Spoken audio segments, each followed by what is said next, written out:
It's another edition of Premium Times Weekly Podcast, and I feel very excited to be here again. I am Titilope Fadare. Where do I even start from? This week is a week to forget. There were cases of killings, kidnappings, attacks. Everywhere you turned, insecurity was all you could see.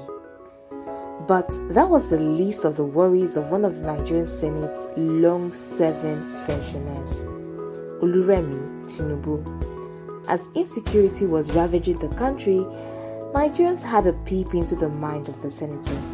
Her colleague from Kogi, Smart Adeyemi, did the smart thing by raising an alarm over the grisly security situation in the country. But for Madam Tinubu, her concern was why Mr. Adeyemi would criticize his party, the APC. "Are you in PDP?" she asked. "Are you a wolf in sheep's clothing?"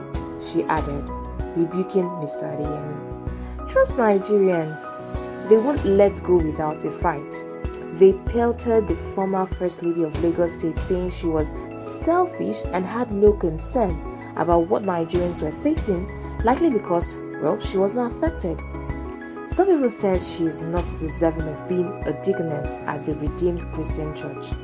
They said not so much empathy was in the head carrying the hat she wears as a deaconess, but it has plenty of drive to amass political gains. Well, only Lai Mohammed surpassed that. Some would argue, let's leave Ogalai out of it.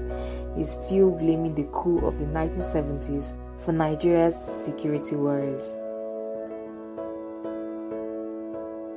Good news nonetheless, in the midst of a gloomy week, Nigeria managed to pull some good news. Flutterwave, a Nigerian fintech firm, was named a pioneer on Time's 2021 list of the 100 most influential companies in the world. In a list which included bigwigs like Apple, Twitter, and Stripe, the firm made history as the only African company to make it this year.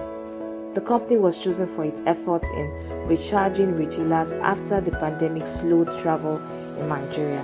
The company's co-founder and CEO, Olubenga Agbola, explained that the digital payment provider launched a free promotion called Keeping the Lights On.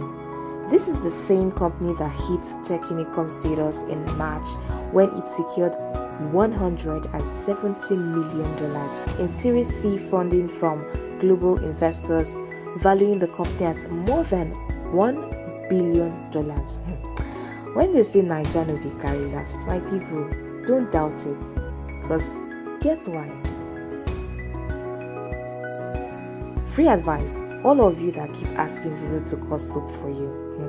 You need to be careful about who you ask for soap so that the giver and the receiver of the soap will not use the soap to beef in jail. Last week, operatives of the Lagos Zonal Office of the Economic and Financial Crimes Commission (EFCC) arrested an Instagram comedian and social media influencer, Nwagbo Oliver Chidera, popularly known as Panky Roy. Panky Roy, who boasts of over 500,000 Instagram followers, was arrested alongside 34 other suspects for their alleged involvement in a computer-related fraud in Lagos. Panky Roy joined the long list of Nigerian Instagram celebrities like Ade herself and Momfa, who have been arrested by EFCC in recent times. Until his arrest, Panky Roy had been presenting himself as a vendor who redeems Bitcoin vouchers using a platform called bitcoincoretrading.com. The anti-graft agency said he uses the platform to defraud his unsuspecting victims. Upon his arrest, a Mercedes-Benz AMG GLE model worth 36 million naira was recovered from him. Investigations also reveal that the suspect has over 22 million worth of Bitcoin in his blockchain account. In other words, not all that glitters are gold. Don't do more than yourself. Know that and know peace. Insecurity in the country is so dire that Governor David Umahi of Ebonyi State directed all native doctors and traditional medicine dealers in the state to register with the state government and the police within 7 days. He said it's an executive order and anybody caught doing otherwise will be arrested and prosecuted. All wakekeeps too have been mandated to end by 6 p.m. Defaulters would pay a fine of 1 million naira. Meanwhile, apart from the regional security network codenamed Amotekun in the southwest region of the country, states have gone further to take additional security measures to stem the rising insecurity in the region.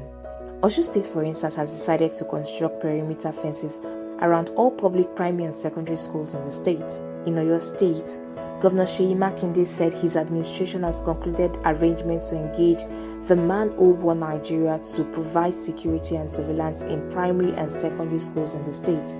He said that the role Man O War played during the governorship elections in 2015 and 2019 were so great that he cannot forget. So now is the time to use them again. In Katsina State, there are reports that some schools have bought local dogs to guard schools in the state. Dogs. God help us. This is the state of Nigeria's situation. Dear listeners, in all you do, just be vigilant.